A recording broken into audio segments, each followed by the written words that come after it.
I will proceed immediately by giving answers to questions that were posed yesterday by the members of Parliament. First, I'm going to start with a Member of Parliament, Mrs. Melissa Gums. Her first question was parameters for the loan for GEB generator. What is the plan from the government? What is the concept behind it? As mentioned previously, the plan of government is to obtain the loan from the Netherlands and with the loan purchase the generators. NVGB and the government will sign a lease to own agreement so GB can receive the generators from government. The government will pay back the loan with the payments received from GEBE. During the last months, together with GB, the government concluded that this option is more feasible and transparent. Second question of MP Gums. What happens in case of a disaster to the concept? Considering the responsibility that the government has towards the people of St. Martin in whatever unanticipated disaster that may present, the government will have to assume its responsibility to make sure that the commitments made are being adhered to. Depending on the complexity of the challenge, the government will pragmatically look for alternative solutions. Question 3 from MP Gums. Considering that our debt position is growing and we need to manage it carefully, what is the plan of government for TLM and GB? The government, in its capacity as shareholder representatives, will assume its responsibility for these very important government-owned companies. It is known that there is a backlog in the situation of these companies, being, for example, maintenance of the building or equipment, or the financial status and the level of service that should be provided. It is known what the government is doing with GB, at least on the urgent measures to try to guarantee a constant and stable service. The next step is to take measures to strengthen the management of GB and ultimately finalize the recruitment process for a more permanent managing board. With TLM, the government is currently at the table and discussing the various options for the survival of TLM. Answer for MP Otley. 75 million being requested for generators. Was there a bid carried out? Answer. At this moment, we still need to secure the loan first. As soon as this is arranged, GB will research the market for the best options, and if necessary, we will open a public bidding. Question 2 from MP Otley. What is the financial position of GB at this moment? According to in-house figures, the financial position is positive because the total inflow for the first 9 months of the year 2024 is 24 million guilders more than our outflow. What is GB's cash burn rate? According to NVGB, their cash burn rate is approximately 3 million guilders lower than their monthly collections. Question 4 from MP Otley. Does the Prime Minister support the SAAHA, the SAHA, the Sustainable and Affordable Healthcare Act, as is? Any attempt to reorganize the sustainability of the financing of the healthcare for the people of St. Martin has my support. My concern is that a broadening of the pool of premium contributors should result in more than keeping the financial balance on a thin line. My concerns regarding this thin line will further be discussed with the Minister of Health and also with the COM. Question 5. Does the government have any plans for new revenue-generating measures? Answer. It must be noted that this is an amendment of the budget 2024, which was already approved by Parliament based on the advice of the CFT to cut, and considering the available time to do so, the government's focus was on the cuts. The vision of this government, including possible measures taken by this government for, among others, revenue-generating measures and also cost-cutting measures, will be presented to Parliament in the draft budget 2025. Question 6. Does this amendment include securing financing to start anything new as it relates to drafting a new legislation for revenue-generating measures? I would like to refer to the previous answer, namely that the focus of this amendment was the cuts as advised by the CFT on the budget that was already approved in Parliament. Yes, with the severe cuts in personnel costs, how will the government increase productivity taken directly from the toelichting? It's about the toelichting for the budget of 2024, considering the, okay, and I will have to give answer to the toelichting. So considering those 2 months left over, the government expects that these cuts will have a limited effect on the recruitment and productivity for the remaining 2 months of 2024. In Vromi, 18.2 million was taken out of the capex for land purchasing. What are the ministry's position on the cuts made and SG's of each department, especially the justice sector? Answer: in the case of the Ministry of General Affairs, understandably there were some challenges raised by, especially but not limited to, the department which services the other ministries, like the Department of Facility Services, the ICT department, and the Department of Personnel and Organization.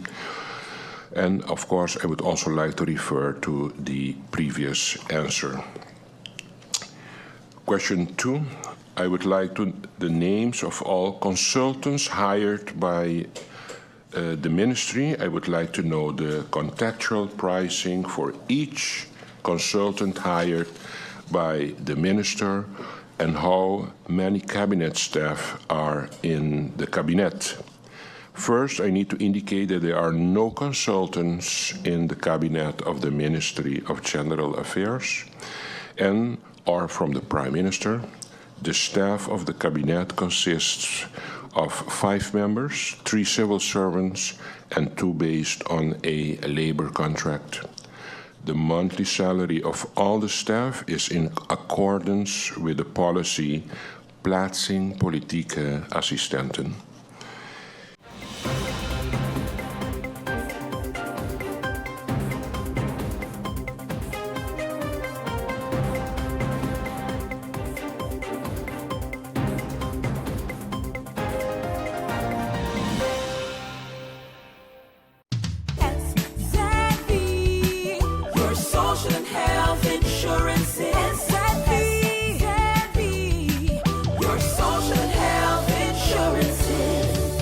SXV insured? Do you have a valid medical insurance status? SXV is cardless. Request your My SXV account today and enter the virtual office of SXV. Go to sxv.sx and sign up now. SXV, yeah. Your social and health insurances. It's hurricane season. Are you prepared? Here are a few tips to keep in mind to help keep you and your family safe. The Atlantic hurricane season runs from June 1st to November 30th, with the peak occurring between mid-August and late October. This hurricane season, be sure to put together a go bag, a disaster supply kit including a flashlight, batteries, cash, first aid and supplies, medications, and copies of your critical information if you need to evacuate. This public service announcement was brought to you by the government of St. Martin.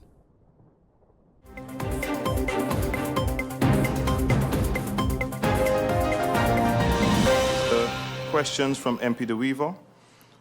Budget vacancies count in 2024 was 53 personnel. Now it is down to 3. The change in the cost associated is a significant amount of 2.8 million.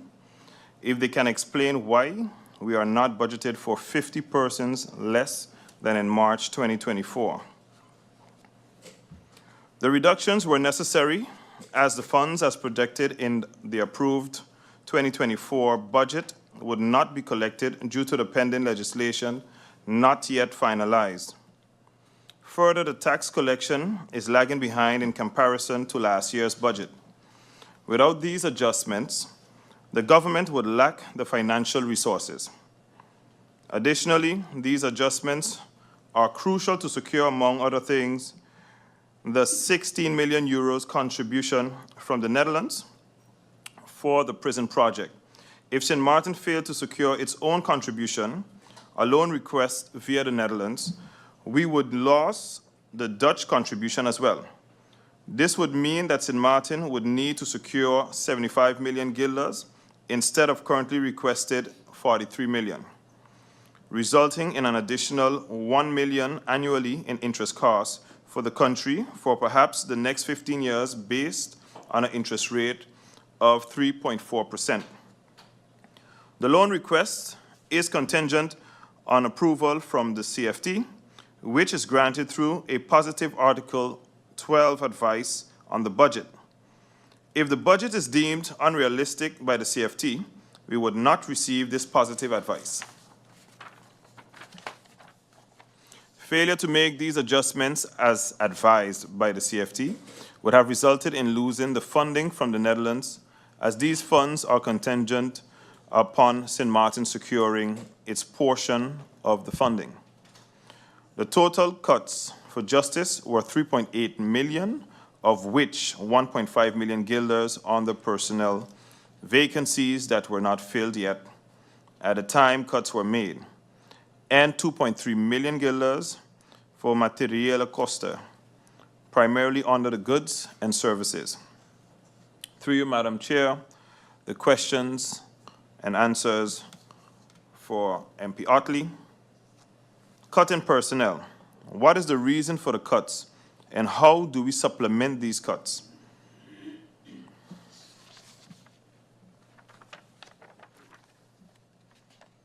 If I may read, it still goes with the same answer from MP De Weaver. The reductions were necessary as the funds as projected in the approved budget 2024 would not be collected due to the pending legislation is not finalized. Further, the tax collection is lagging behind in comparison to last year's budget. Without these adjustments, the government would lack the financial resources. Additionally, these adjustments are crucial to secure, among other things, the 16 million euros contribution from the Netherlands for the prison project. If St. Martin failed to secure its own contribution, a loan request via the Netherlands, we would lose the Dutch contribution as well. This would mean that St. Martin would need to secure 75 million guilders instead of the currently requested 43 million, resulting in an additional 1 million annually in interest costs for the country, perhaps the next 15 years, based on an interest rate of 3.4%. The loan request is contingent on the approval from CFT, which is granted through a positive Article 12 advice on the budget. If the budget is deemed unrealistic by CFT, we would not receive this positive advice. Failure to make these adjustments, as advised by the CFT, would have resulted in losing the funding from the Netherlands, as these funds are contingent upon St. Martin securing its portion of the funding. The total cuts for justice were 3.8 million, of which 1.5 million guilders on the personnel, which includes the vacancies that were not filled yet at the time cuts were made, and 2.3 million for materiële kosten, primarily on the goods and services. What is the total amount needed to pay the justice workers with these national decrees being signed? A total budgeted of 44 million $588,500 guilders for the entire process. What is the monthly and yearly increase? How do we plan on maintaining this increase? We have factored in a 15% contingency in the budgeted amount to proactively address any potential increases. This ensures that we are well prepared to handle any unforeseen circumstances and maintain financial stability. We are in a deficit of the police officers, which means we are in dire need of hiring. What is the plan to encourage police officers? This will also be an increase in personnel. The Corps Police of St. Martin has updated its recruitment strategy to focus on using social media and to target young talent from St. Martin. The new approach involves having young talents as the face of the recruitment campaign. In addition, police schooling is now free of charge. The students will receive an allowance while studying.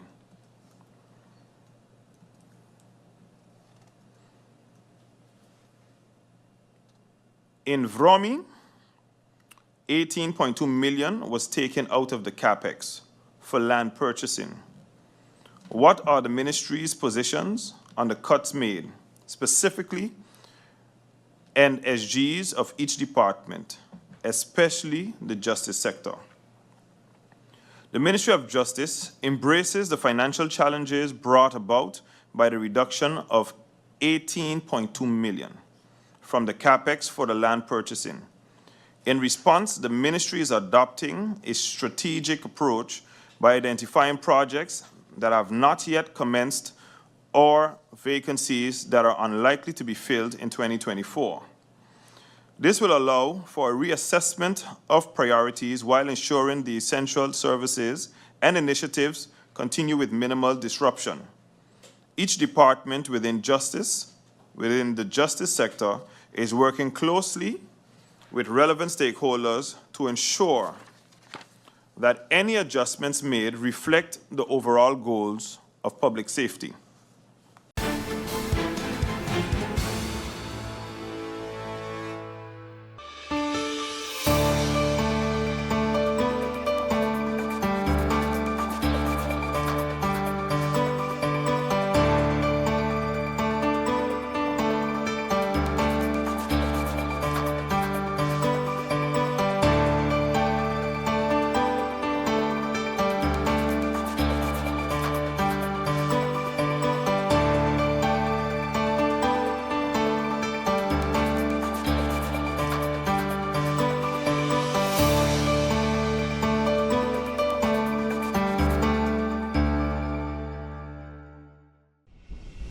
It's hurricane season. Are you prepared?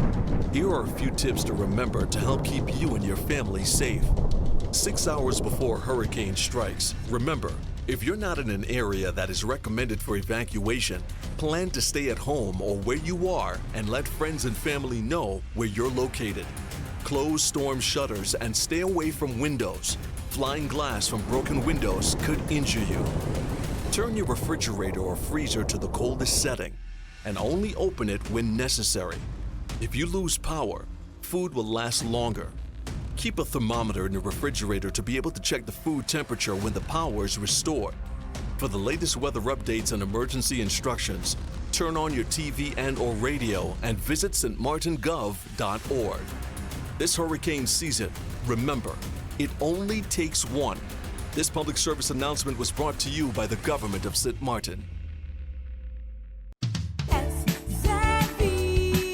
Your social and health insurance is Savvy. Your social and health insurance. Are you SXM insured? Do you have a valid medical insurance status?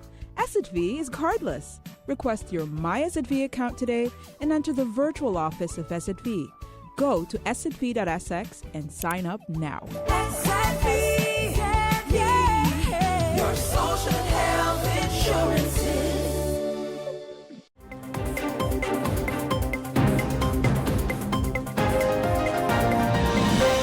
MP DeWeaver asked why the budget shift of 185 to 183, but the cost of 1.7 million when we have a change of 2 personnel, make the link between the budgeted from 17 to 11. Not sure if, I hope I can answer the answer correctly, because the question is a little unclear, so bear with me. So in the original budget of 2024, certain vacancies were planned for a full 12-month period. However, with the amended budget, we took a more realistic approach by adjusting the start dates for those roles. As a result, the months allocated for some positions were reduced to 4 or 5 months, depending on the circumstances. Additionally, we had a few cases, 3 in total, where civil servants left the organization either due to retirement, resignation, or a leave of absence. While the months allocated for these positions have been cut accordingly, they are still reflected in the budget as active workers. I go on to the questions posed by MP Omar Otley. MP Omar Otley stated, speaking of tourist tax, is the intention of the government to continue the process? And he stated that the tourist tax, they did a study in the office based on the Caribbean, $15 to $25 per person, and we would not be out of the region. We would not be out of the region in regards to competition. What is the view? What is my view on this? So this study was mentioned, will assuredly be reviewed, as it was not part of the transition document. While it is valuable to benchmark ourselves against the neighboring islands, we must consider the broader implications of implementing a significant tourism tax. Given our island's past neglect to tourism development, it is crucial to find a balance between investing in our product and imposing hefty financial burdens on visitors. While I do understand the need for a dire structural revenue for Country St. Martin and agree with the Minister of Finance that we cannot continue to place a financial burden solely on the people of St. Martin, once we receive advice from the SED, together with the Minister of Finance, we will review and discuss the best way forward. MP Otley asked regarding the vending village. There is a reduction of 220 guilders, and that I mentioned that there was no increase or decrease, but the statement was withdrawn, yet the reduction is still there. I think, and correct me if I'm wrong through you, Madam Chair Lady, MP Otley might be confusing the vending village and the marketplace. So during the 2024 budget debate, the previous minister decided to prioritize the marketplace project over the vending village. As a result, funds initially allocated to the vending village were redirected to the marketplace. By making this adjustment, the government's contribution to the marketplace ended up being less than what was originally budgeted for the vending village, so leading to the budget reduction for the vending village. Then MP Otley stated, reduction on online marketing agencies and product development beautification elements. We have FCCA coming in a couple of weeks, and we speak of product development. It was one of the main points brought forward.